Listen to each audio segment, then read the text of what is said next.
Magkaibigan sina Lara at Mika simula pa noong high school. Magkasabay silang tumanda, magkasabay tumawa at magkasabay mangarap. Sa tuwing may problema ang isa, nariyan ang kabila, handa makinig, umunawa at umalalay. Si Lara ang tipo ng kaibigang tahimik pero maaasahan.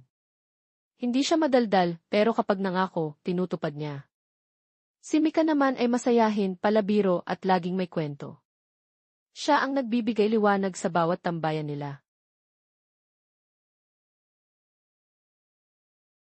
Isang hapon, nagkita sila sa isang maliit na cafe. Tahimik si Mika, ibang-iba sa dati. Halatang may iniisip. Lara, mahinang tawag niya, pwede ba kitang makausap? Agad dumango si Lara. Ano iyon? Nag-atubili si Mika bago nagsalita. May problema kasi ako sa pera. Biglaan. Kailangan ko lang talaga ng tulong. Babayaran ko rin agad, promise. Hindi agad sumagot si Lara. Hindi siya sanay magpautang pero kaibigan niya si Mika. Matagalan nilang pinagsamahan ang lahat, hirap at saya. Magkano ba? Tanong niya.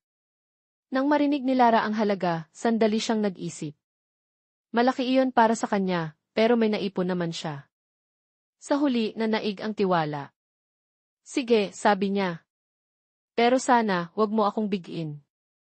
Napangiti si Mika at mahigpit siyang niyakap. Salamat, Lara.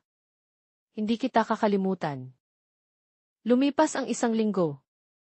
2 linggo. 1 buwan. Hindi na nabanggit ni Mika ang tungkol sa utang. Si Lara naman ay naghintay, ayaw niyang magmukhang naniningil, ayaw niyang masira ang samahan.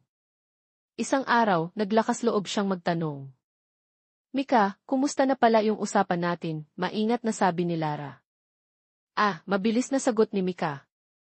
Next week na lang ha. Medyo gipit pa. Tumango si Lara. Naiintindihan niya. O iyon ang gusto niyang paniwalaan. Ngunit ang next week ay naging next month. Ang konti na lang ay naging kisandali lang. Sa tuwing magtatanong si Lara, may bagong dahilan si Mika, may emergency, may hindi dumating na pera, may inaasahang tulong. Samantala, napapansin ni Lara na may bagong bag si Mika, may bagong sapatos, may mga post sa social media na tila ba walang problema sa pera. Mas masakit iyon kaysa sa mismong utang. Isang gabi, hindi na nakatiis si Lara.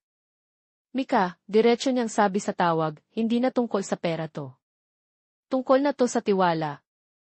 Tahimik sa kabilang linya.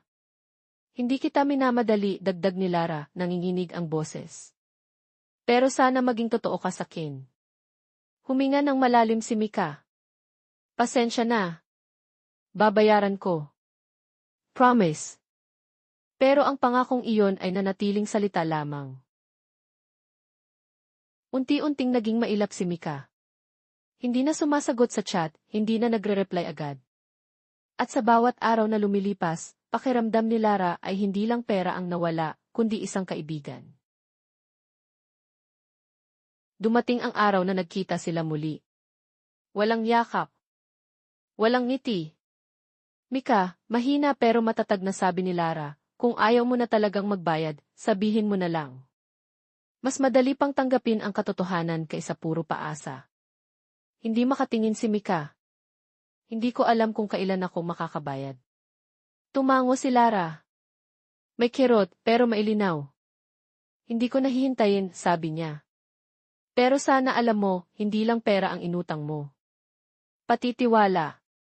Tumalikod si Lara, bit-bit ang bigat sa dibdib. Hindi niya alam kung kailan o kung maaayos pa ang pagkakaibigan nila. Pero alam niya ang isang bagay, hindi lahat ng kaibigang matagal mong kasama ay mananatili. Minsan, ang pinakamahal na bayad ay hindi pera, kundi ang pagkawala ng isang taong akala mo'y hindi ka kailanman iiwan.